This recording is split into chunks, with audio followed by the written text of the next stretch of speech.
Hello, everyone. Welcome into Above My Pay Grade. Uh, as the story unfolds, the FTX story, um, I will say there will be another Sam Bankman-Fried in our lifetime. The idea of people wanting to get one over on people to get rich quick, to perpetrate a Ponzi scheme, that's a tale as old as time. However, when you hire a sheriff at the town and that sheriff is doing his job and you're going about doing yours. Your job is whatever it is, your day-to-day job, but it's not looking for perpetrators of crimes. That's not your job. And the SEC's job is to look for this kind of stuff. And when the sheriff in town not only ignores the perpetrating of these crimes over and over again, it's not the first time the SEC has missed you're like, what?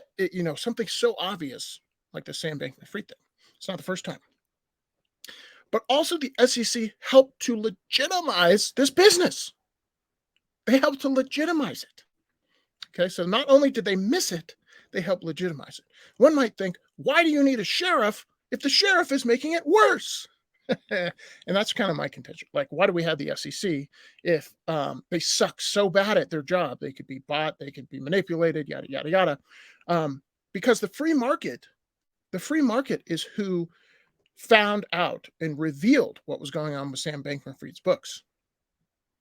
Not the SEC, the free market. And now the SEC has egg on their face.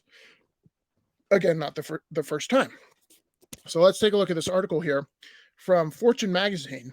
And if you if you look up Fortune magazine covers, you'll see I think it was 30 under 30. They had Sam Bankman-Fried. So he pulled one over on Fortune magazine as well. But again, where I'm placing the blame is the SEC. You're the cop. That's your job. That is your freaking job. And you get taxpayer money for it. It's just bothersome. Okay. So reading here, Gary Gensler blew it again after his agency failed to warn investors about Terra and Celsius. That was from this summer. And after the Terra and Celsius collapse, Gary Gensler started meeting with old Sam Bankman-Fried, the CEO of FTX. So they say here he's the crypto equivalent of Theranos' Elizabeth Holmes. If you remember her, she was supposed to be the next Steve Jobs. She was also on the cover of Fortune magazine, and I don't blame these people as much because you can be manipulated. So people like Fortune magazine, people who get one pulled over on them by these shisty actors like Sam Bankman-Fried and Elizabeth Holmes. But what is the SEC's job? What is their job?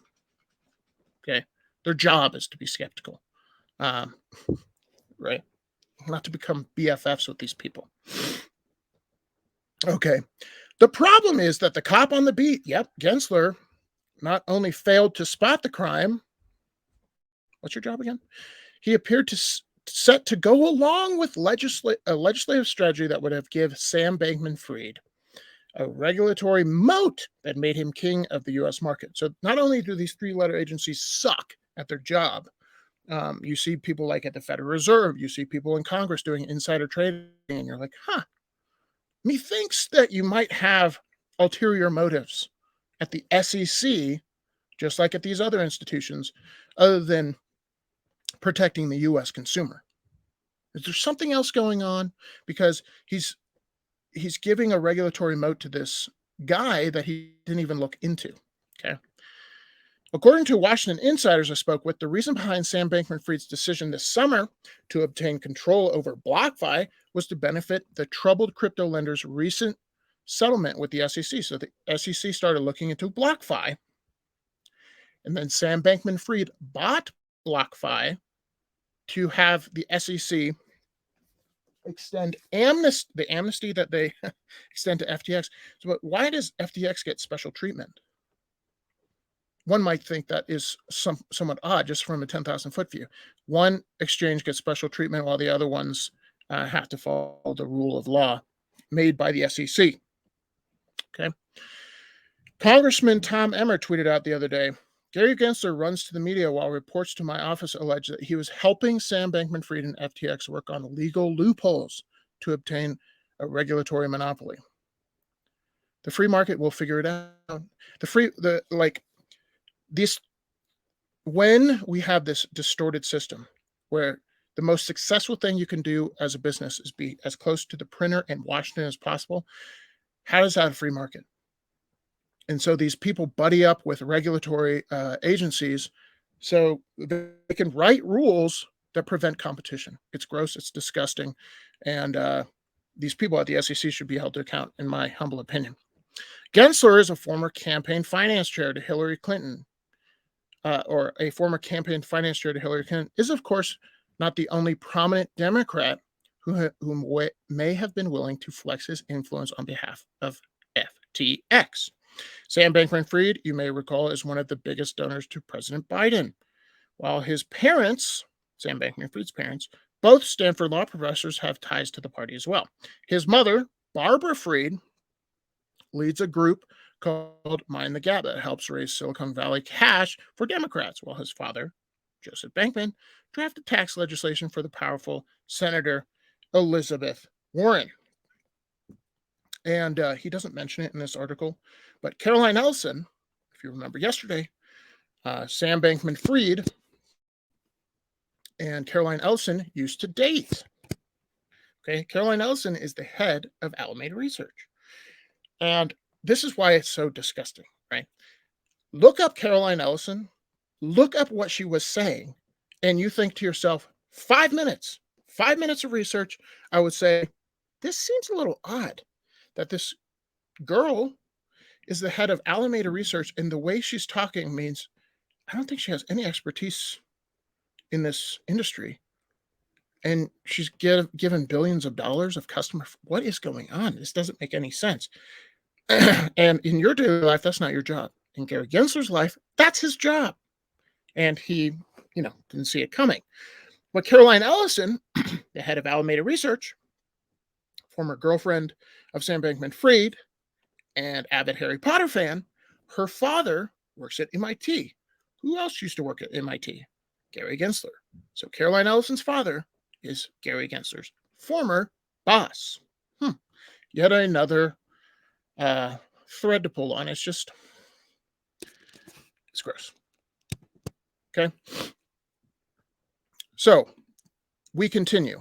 All of this does not mean Sam Bankman-Fried, Gensler, and other higher-ups in the Democratic Party sat around plotting an explicit scheme to hand crypto industry to FTX. That reeks too much of a wild conspiracy theory. Yes, of course, we don't want to go there.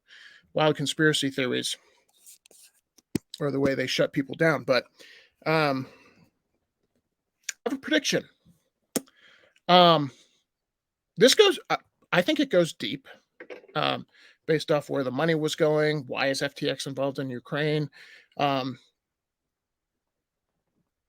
a lot here.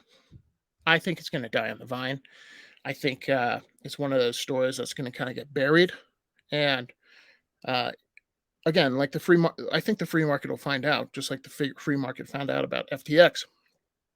But this is not the first time. Why does the SEC exist? Hopefully to prevent this kind of stuff, right? This isn't the first time that this has happened. I was kind of young back then to pay attention, but Bernie Madoff back in 2008, the free market found out about him because the 2008 crash and his Ponzi scheme couldn't keep going. And so Bernie Madoff had a seat at the SEC. He was part of the SEC board of directors, if you will. He had family that worked at the SEC, and there was multiple people who filed complaints, not just complaints, investigations on Bernie Madoff, sent them to the SEC, and they were ignored for decades. Now, why does this organization exist if this kind of thing can happen over and over and over again? Because my contention is the SEC actually gave FTX legitimacy, because people feel like there's this warm blanket if the SEC says it's okay. And if the SEC's watchful eye is over these organizations. But the insider information at the SEC that Congress get, these people are gross. They're using their government position to get rich and to do favors for friends. And if that's what it's going to be, get rid of it. Shouldn't even exist. My humble opinion. All right, let me know what you think in the comments below. See you guys in the next one. Peace.